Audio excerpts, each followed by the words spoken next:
Promotion 7P का चौथा P यानी प्रमोशन 4Ps का कम्युनिकेटिव हार्ट है, जो एक मार्केट प्लेस में अवेयरनेस, परसुएशन यानी कन्विंस करने की ताकत और लॉयल्टी को ऑर्केस्ट्रेट करता है, संचालित करता है, मैनेज करता है। हार्वर्ड, स्टैनफोर्ड और MIT के PhD कोर्स में प्रमोशन को IMC यानी इंटीग्रेटेड मार्केटिंग कम्युनिकेशन के रूप में ज्यादा इंपॉर्टेंस दी जाती है, जिसमें marketing, advertising, PR, sales promotions और डिजिटल कैंपेन्स सब शामिल होते हैं।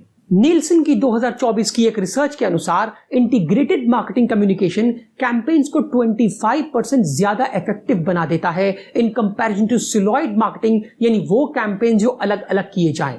अगर कोको कोला के शेयर अ कोक कैंपेन को देखें, जिसे ऑस्ट्रेलिया में 2011 में सबसे पहले लॉन्च किया गया था, तो उन्होंने अपनी बॉटल्स को पर्सनलाइज कर डाला आम इंसानों के नामों से, यानी अपनी कंपनी के लोगों की जगह आम लोगों के, आम इंसानों के सबसे कॉमन नेम्स को बॉटल पर प्रिंट कर दिया, ताकि कस्टमर्स का इमोशनल एंगेजमेंट बढ़ जाए और वो अपना और अपने लव्ड वंस का नाम बॉटल्स पर ढूंढने लगे।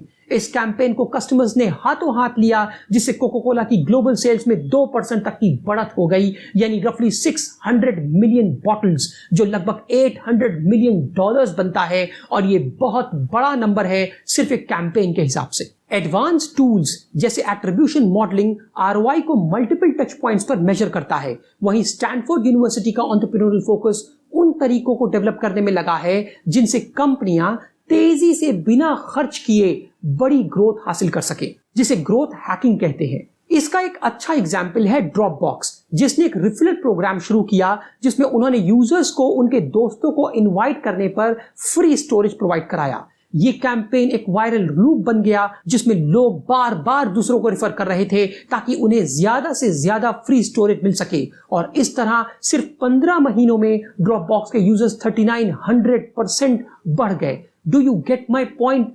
3900%।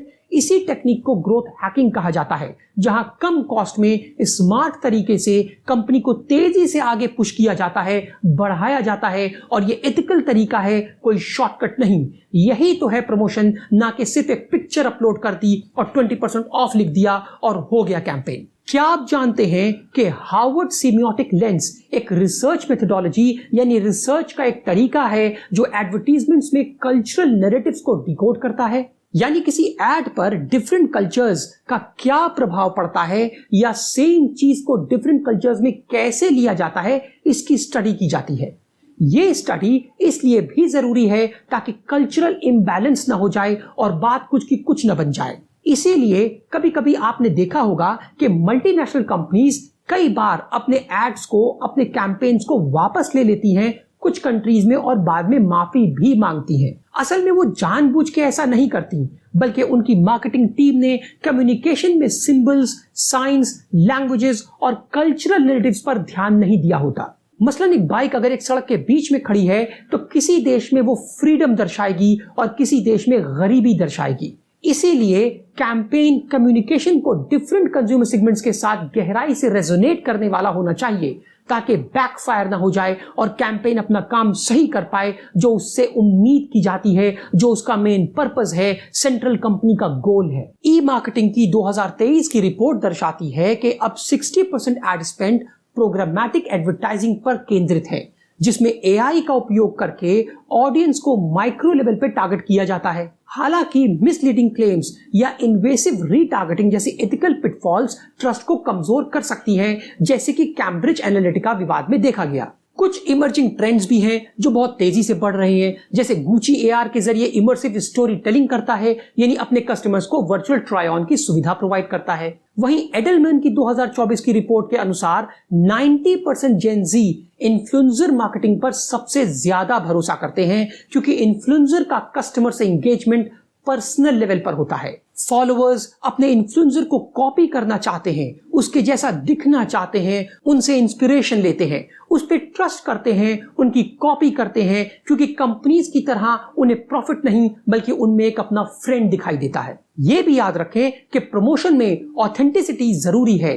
पर्पस ड्रिवन कैंपेन्स जैसे डव्स रियल ब्यूटी साधारण विज्ञापनों की तुलना में 3 गुना ज्यादा असर छोड़ता है। याद रखें, प्रमोशन असल में एक स्टोरी टेलिंग है जो इस नॉइजी वर्ल्ड में एक स्ट्रैटेजिक डायलॉग है जो कस्टमर्स के साथ रेजोनेट करता है, जिसमें डेटा, क्रिएटिविटी और एथिक्स को मिलाकर डिजिटल एज में मजबूत कंज्यूमर रिलेशनशिप बनाया जाता है। ई मार्केटिंग की 2025 की रिपोर्ट के अनुसार एडवर्टाइजिंग पर पूरी दुनिया में $1.2 ट्रिलियन खर्च किए जाते हैं, जिससे यह साबित होता है कि सही और इफेक्टिव प्रमोशन के लिए प्रिसिजन हाईली इंपॉर्टेंट फैक्टर है। एक सही प्रमोशन ब्रांड बना सकता है और एक गलत प्रमोशन कंपनी को दिवालिया यानी बैंकक्रप्ट घोषित कर सकता है। अगर IAB और गार्टनर की 2025 की रिपोर्ट देखें तो प्रोग्रामेटिक एडवर्टाइजिंग जो AI driven real time ad optimisation करता है, 90% एड स्पेंड इसी पर होता है, क्योंकि ये ROI को 25% तक बढ़ा देता है। PwC की 2025 की रिपोर्ट के अनुसार नेटफ्लिक्स के टेलर्ड ट्रेलर्स एंगेजमेंट को 15% तक बढ़ा देते हैं, लेकिन डेटा के इस्तेमाल में ट्रांसपेरेंसी और प्राइवेसी 80% कंज्यूमर्स की डिमांड है और हमें इसका ख्याल भी रखना चाहिए। नेल्सन की 2025 की रिपोर्ट के अनुसार सोशल मीडिया इन्फ्लुएंसर्स दुनिया भर में 3.7 बिलियन फॉलोअर्स के साथ 18% परचेजिंग डिसीजंस को संचालित करते हैं यानी ड्राइव करते हैं, या यूं कहें कि 18% एडिशनल सेल्स के लिए जिम्मेदार हैं। जैसे मैं हमेशा कहता हूं कि माइक्रो इन्फ्लुएंसर्स यानी वो इन्फ्लुएंसर्स जिनके फॉलोअर्स 10,000 से 1 लाख के बीच होते हैं 25% ज्यादा एंगेजमेंट ड्राइव करते हैं, क्योंकि ये शुरुआत है उन फॉलोअर्स के साथ जो फर्स्ट कनेक्शन, सेकंड कनेक्शन या मैक्स थर्ड कनेक्शन से मिलकर बनते हैं। कहीं ना कहीं कोई ना कोई डायरेक्ट या इनडायरेक्ट टच होता है और एक क्लोज सर्किल बनता है। ये इन्फ्लुएंसर्स ज्यादा पैसे भी नहीं लेते और प्रमोशन भी 2 से 3 बार कर देते हैं, कभी स्टोरीज, रील्स, पोस्ट, सब कुछ मिलाकर पोस्ट कर देते हैं। मैकिन्जी की 2025 के रिपोर्ट के अनुसार अगर AI के जरिए कंटेंट को टेलर किया जाए तो कन्वर्जन 18% तक बढ़ जाता है, क्योंकि ये कस्टमर कनेक्शन को और डीप और इंपैक्टफुल कर देता है। फॉरेस्टर की 2025 की रिपोर्ट के अनुसार इंटीग्रेटेड कैंपेन जो सभी चैनल्स का यूज करें ROI को 12% तक बढ़ा देते हैं, क्योंकि इससे इंपैक्ट और रीच बढ़ जाती है।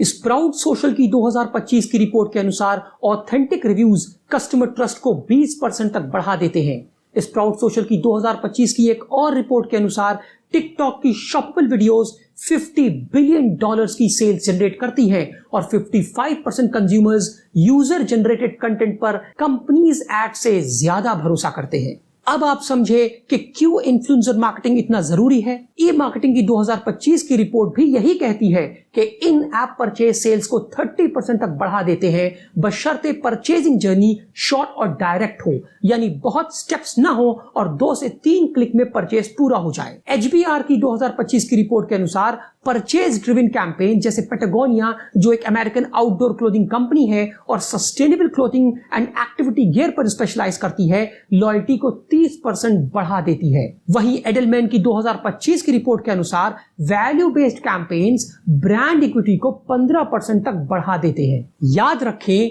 जैसा मैंने शुरुआत में कहा था, promotion 7P of marketing mix का दिल है, जो कस्टमर्स और कंज्यूमर्स तक प्रोडक्ट्स और सर्विसेज की खासियत को, खूबियों को पहुंचाकर उनका इंटरेस्ट और लॉयल्टी बढ़ाता है। इसे सही इस्तेमाल करें ताकि सेल्स के साथ साथ मजबूत रिश्ते भी बने, स्ट्रॉन्ग कनेक्शंस बने, ब्रांड लॉयल्टी आए और आपके कंज्यूमर्स आपके ब्रांड एम्बेसडर बन जाएं।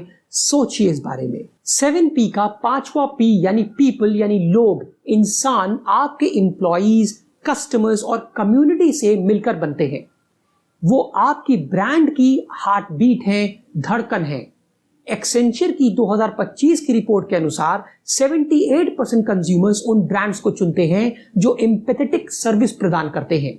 इसीलिए ह्यूमन कनेक्शन सबसे जरूरी है। HBR की 2025 की रिपोर्ट के अनुसार जेपोज जैसी कंपनियां अपने एम्प्लॉइज को ट्रेनिंग देने में इन्वेस्ट करती हैं, जिससे उनकी कस्टमर सेटिस्फैक्शन 20% अधिक हो जाती है।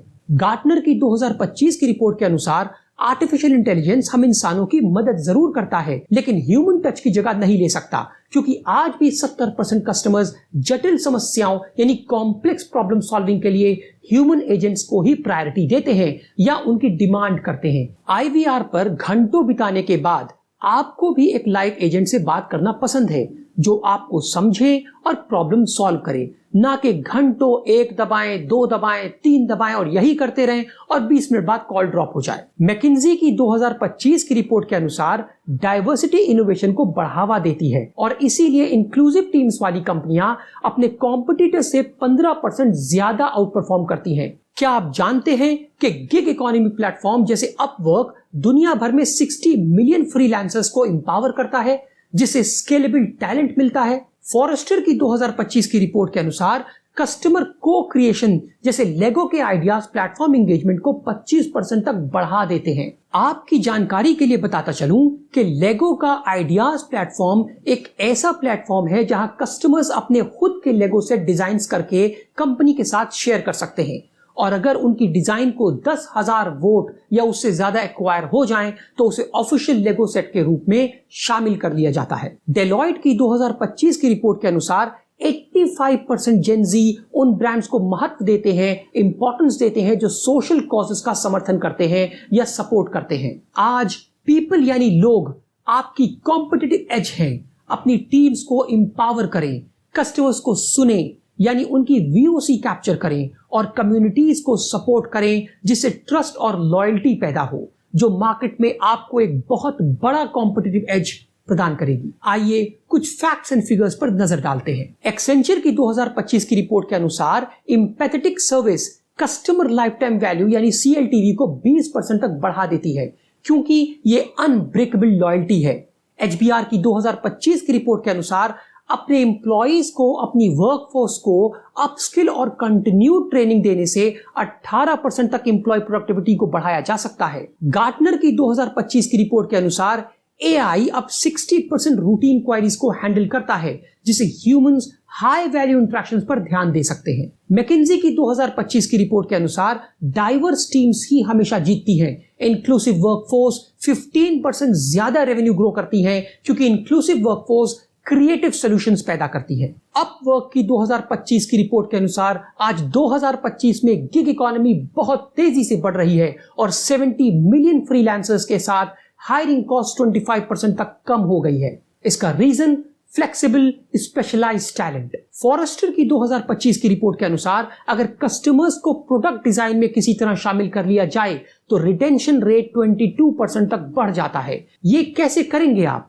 अपने कस्टमर्स को सुन के, उनके फीडबैक से, उनके कमेंट्स पर टेक्स्ट एनालिटिक्स करके, उनका NPS, कैप, CS, CSAT का पैटर्न देख के, हीट मैपिंग करके, राइट एडवांस टूल्स यूज करके जो कस्टमर वॉइस को आपको क्वांटिटेटिव और क्वालिटेटिव तरीके से एक पैटर्न के रूप में, एक इमेज के रूप में दिखा सके। लाखों नंबर्स एक पिक्चर की तरह सामने आए ताकि 10 में से 8 कस्टमर्स क्या कह रहे हैं ये आप समझ सकें। हमें एज अ लीडर्स अपनी नहीं चलानी है, हमें अपने कस्टमर्स, अपने क्लाइंट्स, अपने चैनल पार्टनर्स, इवन अपने एम्प्लॉयज की भी सुननी है, अपनी सर्विस डिलीवरी पार्टनर्स की भी सुननी है, अपने सप्लायर्स की सुननी है, डीलर्स, रिटेलर्स की सुननी है। वो सिर्फ आपका हुक्म मानने के लिए नहीं है, ऑन द ग्राउंड रियलिटी उनसे बेहतर आपको कोई नहीं बता सकता। ये जितना जल्दी आप एक्सेप्ट कर लेंगे उतना इंपैक्टफुल आपके एक्शंस हो जाएंगे, उतना वजन आपकी बात में होगा। आप जो बोलेंगे मार्केट में वही होगा। आपकी वॉइस, आपके एक्शंस, आपके डिसीजंस कंपनी के डिसीजन बन जाएंगे। मगर इसके लिए आपको ROI से पहले ट्रस्ट बिल्डअप करना होगा। हवा में कुछ नहीं होता। डेलॉयट की 2025 की रिपोर्ट के अनुसार पर्पस ड्रिवन ब्रांड्स 80% जेनजी को अट्रैक्ट करते हैं क्योंकि ये फ्यूचर प्रूफ मार्केट शेयर को मजबूत बनाते हैं।